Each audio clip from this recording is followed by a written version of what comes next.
सुप्रभात बच्चों। आज मैं आपको योग और स्वास्थ्य नामक पाठ पढ़ाने जा रही हूँ, जो कि आपकी पृष्ठ मेधा जो पाठ्य पुस्तिका है वहाँ से पाठ 2 पढ़ोगे और जिनके रचयिता हैं नीलम अरोड़ा। तो देखिए आप लोग पृष्ठ संख्या 13 खोलिए, पेज नंबर 13 खोलिए, योग और स्वास्थ्य। तो इस पाठ में हम यह पढ़ेंगे कि योग के द्वारा हम अपने शरीर में जितने प्रकार के रोग हैं उससे हम कैसे मुक्त हो सकते हैं। तो यहाँ पे हम योग की जो महत्ता है, अगर हम रेगुलर आसन करते हैं, अगर हम हमेशा योग व्यायाम करते हैं, तो हमारे शरीर में तरह तरह के जो रोग हैं, बीमारियां होती हैं, उससे हम मुक्त हो सकते हैं। तो इसी पर नीलम जो है हमारी लेखिका, उस पर हमें ये जो योग है ये हम आज नहीं कई सालों से, वर्षों से ऋषि मुनि लोग इस अभ्यास को अपनाते थे। तो इसके लिए आप लोग इसके बारे में हम डिटेल में पढ़ेंगे। तो आप पृष्ठ संख्या 13 खोलिए। पहले देखो पाठ बोध में हम पढ़ते हैं कि पाठ में योग की महत्ता के बारे में बताया गया है। तो योग और स्वास्थ्य जो पाठ है उसमें हमें यहाँ पर लेखिका ने योग की महत्ता के बारे में बताया है। यदि हम नियमित रूप से सही आसन के माध्यम से योग करते हैं तो कई बीमारियों से मुक्त हो सकते हैं। अतः हमने अपने स्वास्थ्य के लिए प्रति सजग रहना चाहिए। हमें हर इंसान को अपने शरीर के स्वास्थ्य के लिए सजग रहना चाहिए। अगर हम योग करते हैं तो हमारा शरीर स्वस्थ रहेगा। हमें रेगुलर व्यायाम करना चाहिए, योग करना चाहिए। इससे हमारे अंदर की जो बीमारियां हैं वह अपने आप दूर हो जाती है, हमारी जो इम्यूनिटी पावर है वो भी बढ़ जाती है। ठीक है, तो हमारे जीवन में योग का बहुत महत्वपूर्ण स्थान है। देखो किस प्रकार योग का महत्वपूर्ण स्थान है उसके बारे में हम पढ़ेंगे। इस बात को आज से हजारों वर्ष पहले सर्वप्रथम योगिनी मां गौणिका ने समझा और महर्षि पतंजलि के द्वारा धरावासियों को लाभान्वित करवाया।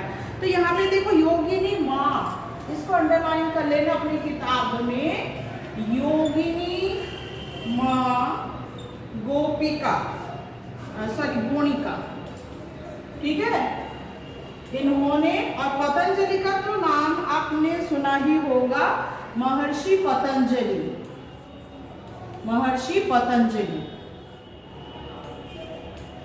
तो इन्होंने योग का जो योग के महत्व को समझा एवं लोगों तक समझाने का जो प्रयत्न उन्होंने किया। तो यहाँ पे योगिनी माँ गौणिका जो है इसको आप लोग अंडरलाइन करेंगे, और महर्षि जो है पतंजलि को। तो योगिनी माँ गौणिका ने समझा और महर्षि पतंजलि के द्वारा धरावासियों को लाभान्वित करवाया, लोगों तक योग का महत्व समझाया और उन्हें लाभ भी पहुंचाया। धीरे धीरे योग की सभी विधियां प्रचलित हो गई।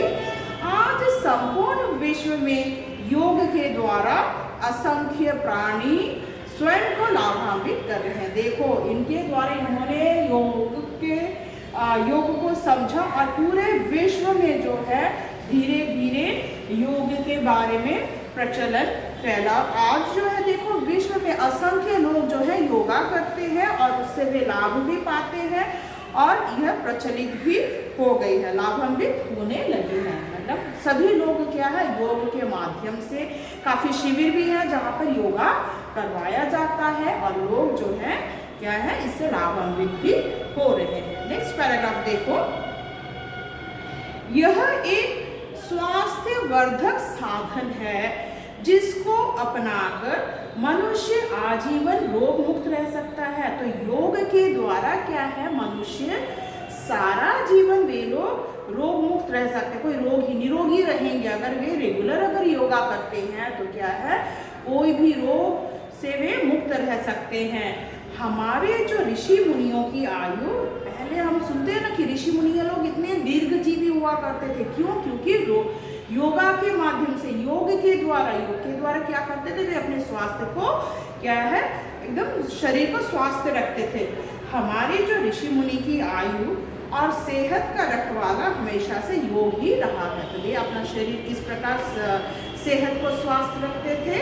योग के माध्यम से। हमारे देश में गुरुकुल की प्रथा रही है, जहाँ शिक्षा के साथ साथ व्यायाम के द्वारा शरीर को स्वस्थ रखने की कला सिखाई जाती थी।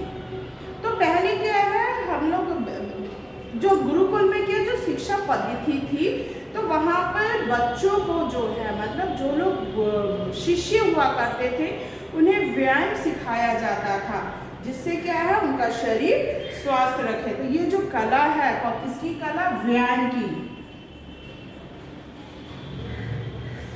तो ये क्या है, बच्चों को सिखाया जाता है। कहाँ पर सिखाया जाता था? गुरुकुल में। और बच्चे इससे सीखते थे और अपने रेगुलर लाइफ में इसको इस्तेमाल करते थे, जिसके कारण उनका शरीर स्वस्थ रहता था। अगर हम बाल्य अवस्था से ही अपने जीवन में नियमित रूप से योग करें तो हम अपने शरीर को रोग मुक्त रख सकते हैं। यदि हम बचपन से ही क्या करते हैं? योग करते हैं, तो क्या है, हमारा शरीर निरोगी हो जाएगा, हमारे शरीर में कोई रोग नहीं घुसेगा। योग की अनेक विधियां भी हमारे अंगों से संबंध रखती है।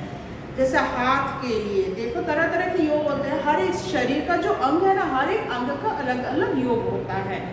हाथ के लिए, पैर के लिए, आँखों के लिए, कानों के लिए, शरीर की हड्डियों के लिए, अर्थात शरीर के प्रत्येक अंग के लिए अलग अलग योगासन हमें दुर्लभ वरदान स्वरूप मिले हुए हैं। तो क्या हमारे शरीर के विभिन्न जो अंग हैं, जैसे क्या कैसे कहा गया है? हाथ, पैर, आँखों के लिए, कानों के लिए, आँखों के लिए,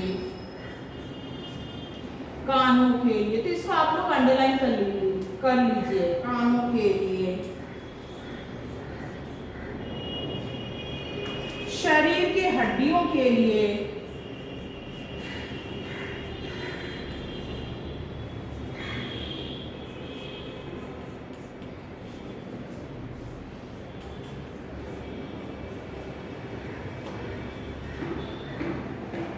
ठीक है। तो ये क्या है, हमारे शरीर के जितने भी अंग है, शरीर के हर एक पार्ट्स के लिए अलग अलग क्या है, योग होता है। तो इस प्रकार देखो, हाथ के लिए, पैर के लिए, आंखों के लिए, कान के लिए, शरीर के हड्डियों के लिए, मतलब हर शरीर के हर अंग के लिए अलग अलग योग है। और यदि हम उसके लिए योगासन करते हैं तो हम लोग रोगमुक्त हो सकते हैं। हम इन योगासनों के लाभ से स्वयं के शरीर को वंचित रखते हुए अपना आधा जीवन व्यतीत कर लेते हैं। पर हम क्या करते हैं, तरह तरह के जो योग है हम नहीं करते। शरीर इसलिए क्या हो जाता है, बाद में एक उम्र के बाद तरह तरह के रोग से हम लोग ग्रस्त हो जाते हैं। जब हम बढ़ती आयु के साथ आने वाली समस्याओं से ग्रसित हो जाते हैं, तब हमारा आकर्षण योग की तरफ बढ़ जाता है। और जब हमारा शरीर में तरह तरह के रोग घुसने लगते हैं, बढ़ती उम्र के साथ क्या है, शरीर में तो रोग घुसेगा ही, और तब हम क्या करते हैं, योगासन की तरफ हम झुकते हैं। पर यही योगासन अगर हम बचपन से करें तो हम रोग से मुक्त हो सकते हैं। आशा करती हूँ यहाँ तक आपको समझ में आया होगा। बाकी मैं आपको पार्ट 2 में पढ़ूंगी। धन्यवाद।